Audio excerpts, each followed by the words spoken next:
Olá, que tal? Programa de espanhol, programa de idiomas, programa de cinema, programa de concurso, programa de educação, programa de entrevista aqui no Tendência Litoral. E estamos aqui mais um sábado para trazer para vocês, para dividir com vocês algumas coisas bem legais, algumas coisas bem importantes que a gente vai captando aí durante a semana, para a gente poder conversar um pouquinho no programa. Como vocês sabem, uma semana sim, uma semana não, a gente entrevista um convidado. Na semana passada entrevistamos o professor Diego Marques, né, de língua espanhola, mas hoje, né, a partir daquela entrevista com o professor Diego Marques, surgiu um assunto lá naquela entrevista que eu vou ampliar para o nosso programa solo de hoje, tá? Na semana passada, se vocês acompanharam, se não está lá na página do Tendência, pode acompanhar o programa Olá, que tal da semana passada, com o professor Diego. Nós conversamos sobre algumas coisas importantes, algumas coisas que falavam principalmente sobre a nova Base Nacional Curricular, em que o espanhol deixará de ser uma língua obrigatória nas escolas e na educação básica dos brasileiros. Tá? No programa da semana passada, eu comentei com o professor Diego justamente que isso vai na contramão de todas as decisões dos países mais desenvolvidos, né, que é justamente apostar numa língua estrangeira. Tá? Aquilo ficou na minha cabeça, eu digo, cara, eu vou ter que fazer um programa para a gente conversar sobre isso aí. Eu vou ter que fazer um programa para a gente poder entrar um pouco mais nessa jogada da retirada do espanhol da Base Nacional Curricular. Tá? Então, eu começo, primeiramente, como professor de espanhol que sou, embora eu dê aula também de inglês e eu também dê aula de português para estrangeiros, a minha principal vocação e a minha principal formação é na área da língua espanhola. Tá? Eu sou professor de espanhol há 25 anos, como eu comentei com vocês no primeiro programa. Quando a gente estuda uma língua, a gente estuda também uma cultura. Isso também nós já conversamos.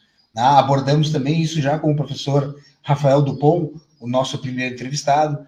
Né? E voltamos a reforçar isso com o professor Diego Marques. E agora eu falo aqui no programa solo. Né? No outro programa solo, nós tínhamos falado sobre o Dia da Hispanidade e na carga e bagagem cultural que isso traz para a nossa vida como brasileiros. Tá? Quando a gente estuda um idioma como a língua espanhola, que é um idioma falado por mais ou menos 600, 700 milhões de pessoas no mundo, tá? E principalmente falado por todos os nossos vizinhos na América Latina, a gente não estuda só o idioma, a gente estuda também a cultura de cada país. Então, quando tu afasta o idioma da escola, tu não está só afastando o idioma espanhol da escola. Tu está afastando a cultura hispano-americana de dentro da escola. Claro que isso também ainda é abordado pelos nossos colegas da história, da geografia e até da sociologia. Mas nós, professores de língua espanhola especificamente, nós temos justamente o dever de, quando estamos em sala de aula, não só abastecer os nossos alunos com conteúdos gramaticais, com ferramentas de fala, mas também com muita cultura.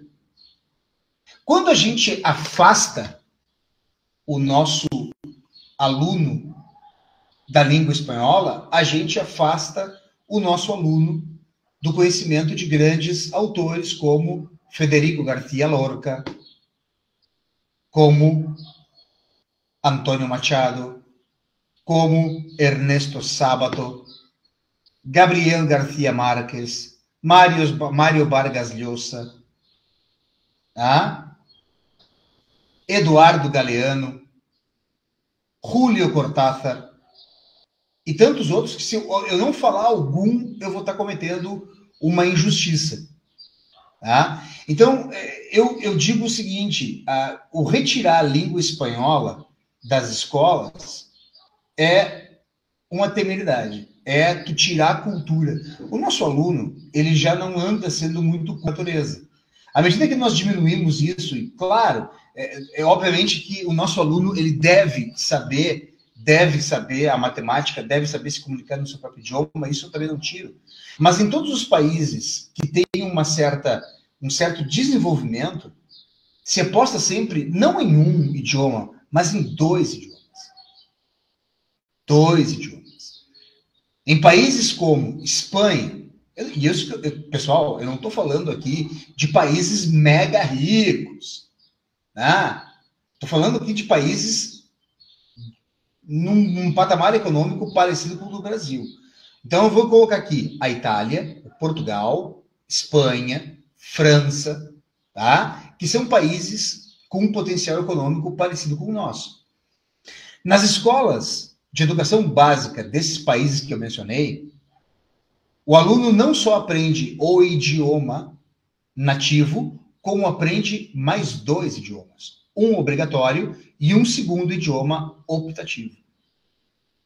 Mas uma segunda língua obrigatória é fundamental para que essa pessoa, esse futuro profissional, ele saiba lidar com esse tipo de coisa, possa fazer uma conferência em um outro idioma, e não importa qual idioma ele escolher, ele pode escolher ou o alemão, ou o francês, ou o inglês, ou o italiano, né? Então, ele pode escolher o idioma que ele bem entender, né? Uma prima minha que mora hoje na Espanha, ela optou, quando eu estava na escola básica, pelo alemão.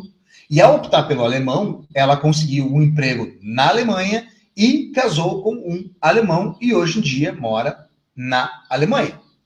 Tá? Então, quando a gente aborda um idioma estrangeiro, a gente não está simplesmente abordando um idioma estrangeiro porque a gente está querendo ser... eu já ouvi isso muito, né? Ah, não, mas idiomas é uma coisa elitista.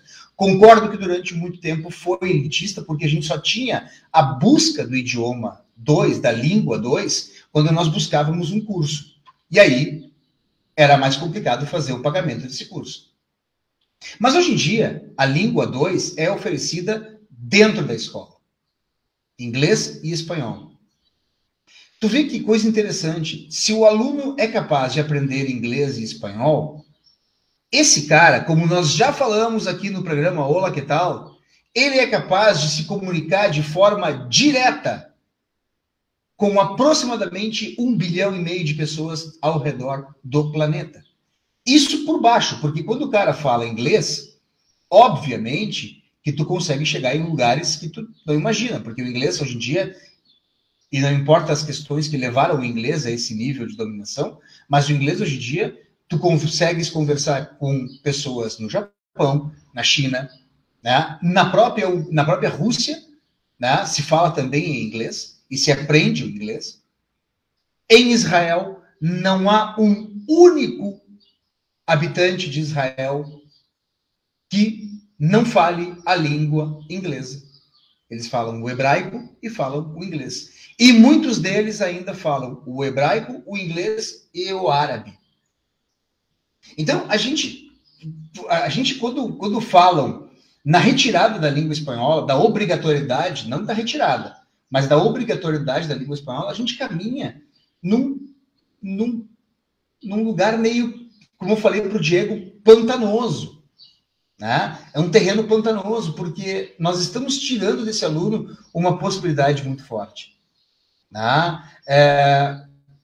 Agindo agora um pouco para uma área que eu me dedico bastante, conheço bastante há alguns anos, que são os concursos públicos. Né? Na contramão dessa decisão de tirar a obrigatoriedade do espanhol, concursos públicos ao redor de todo o Brasil têm feito justamente o contrário. Tem colocado a língua espanhola. Na verdade, eles têm colocado línguas. Eles têm colocado os idiomas. Mas, Daniel, por que os concursos públicos têm colocado idiomas? Por exemplo, concursos que não tinham. ESA, Escola Superior de Sargentos, não tinha. Agora tem. Concurso da PRF, Polícia Rodoviária Federal, não tinha. Agora tem. Auditor da Receita Federal, temos. Detran, temos. Enem, vestibulares, temos. Por quê? Como eu digo para os alunos, as línguas, elas acabam, por serem um ponto fraco da educação média brasileira, acabam por se tornar calcanhar de Aquiles e divisor de águas entre candidatos que sabem e candidatos que não sabem. Tu vai dizer, mas isso é elitista, porque não tem uma escola, não tem uma língua estrangeira de qualidade nas escolas. Isso é uma outra discussão. Mas que o aluno pode optar pelo espanhol e ir bem em uma prova interpretativa, e eu vou tirar, eu não vou nem chegar no nível de um dos concursos mais disputados do Brasil, que é o concurso de acesso à carreira diplomática, o famoso CACD, onde tu sais desse concurso com um diploma de mestrado em diplomacia. Tu sai diplomata de lá. Esse concurso ele é muito difícil porque tem uma prova dissertativa em espanhol. Ou seja, a gente tem um pepino muito grande. Mas eu não vou chegar nesse nível agora.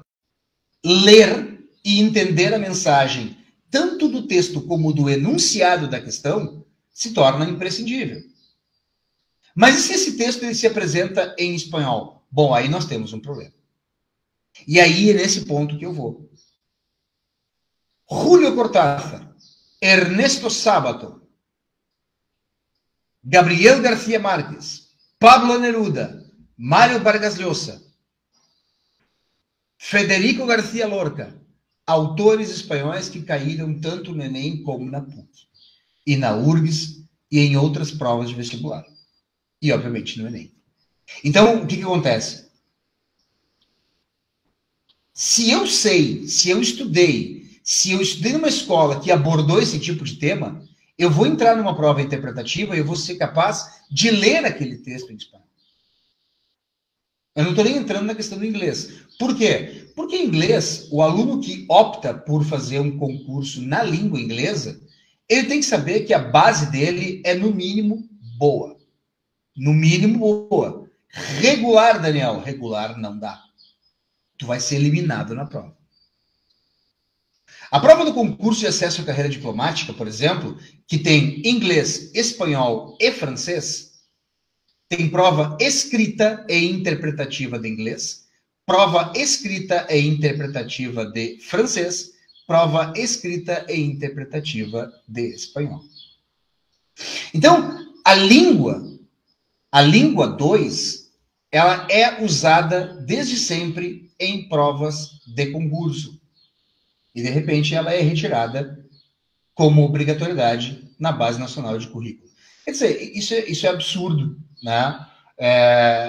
Existem vários grupos que tentam justamente que isso não aconteça, né? Que o espanhol continue sendo obrigatório. Eu acho que o espanhol deve seguir obrigatório por motivos óbvios. Eu acho que muito além da questão pura e simples dos concursos públicos, a gente tem uma questão de vizinhança. Eu acho muito ruim, para não usar outras palavras, quando uma pessoa ela viaja para qualquer país da América Latina, como Uruguai, Argentina, principalmente quando a gente aborda países próximos ao Rio Grande do Sul, mas a gente poderia colocar aí tranquilamente o Chile, a gente poderia colocar Peru, Colômbia, Venezuela, Cuba, Panamá, qualquer país de fala hispânica, e o cara tem que falar em inglês. Pô, gente, eu acho isso muito ruim. O cara viajar para um país de fala hispânica, mas ele se sente mais seguro num país de fala hispânica, morando num país que tem uma língua de origem latina, falando em inglês, uma língua de origem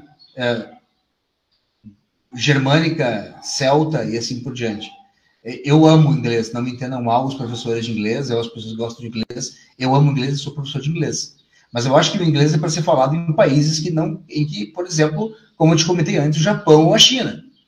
Cara, eu não falo chinês, eu não falo japonês, vou tentar falar inglês. E como eles falam em inglês lá, tá tudo bem. Vou para Israel, não falo hebraico, mas vou me virar no inglês e eles vão me entender. Agora, eu vou viajar para o Chile, eu vou falar inglês? Não faz sentido, galera. Não faz o menor sentido. Então, eu quero trazer aqui, na reta final do nosso programa, justamente isso. Dizer assim para vocês. Mesmo que a retirada acabe acontecendo e não tenha mais o espanhol como obrigatório, continuem estudando espanhol. Continuem procurando os professores de espanhol para aprender. Né? A gente está aqui para ajudar vocês. Tá? Mas, Daniel, eu não tenho grana para pagar. Pessoal, o Instagram e o YouTube são duas grandes ferramentas para, se tu não tem muita grana para investir, pelo menos para ter pinceladas básicas do idioma. Né? O meu Instagram, professor Daniel Esteve, no programa, no projeto Olá Que Tal, tá lá, gratuito. Hoje mesmo postei uma dica falando sobre um falso cognato, aquelas palavras que parece que são, mas que não são. Não? Então, tá lá. YouTube também tem várias pessoas legais que podem te ensinar isso de forma gratuita. Ah, mas Daniel, eu quero uma coisa mais específica. Bom, aí quem sabe aí tu contrata um professor, né? Este que vos fala também está disponível para isso, tá? Mas se tu não tem grana, não tá querendo investir nisso agora, tá? Porque talvez não seja uma prioridade, o Instagram e o YouTube tem grandes soluções para isso, para começar a aprender. O meu canal, especificamente, é um canal que aborda cultura, cinema, palavras, enfim, tudo que a gente pode aproveitar e curtir do idioma. Tá bem? Então, pessoal, na semana que vem voltamos com um entrevistado. Durante a semana eu vou revelando quem é o entrevistado e aí a gente se encontra semana que vem também com um novo entrevistado aqui. E este sábado, agora, sábado hoje, 10 horas aqui, nós estamos juntos para este programa. Tá bem? Fiquem em paz, fiquem com Deus e nos vemos semana que vem. Um grande abraço. Olá, que tal?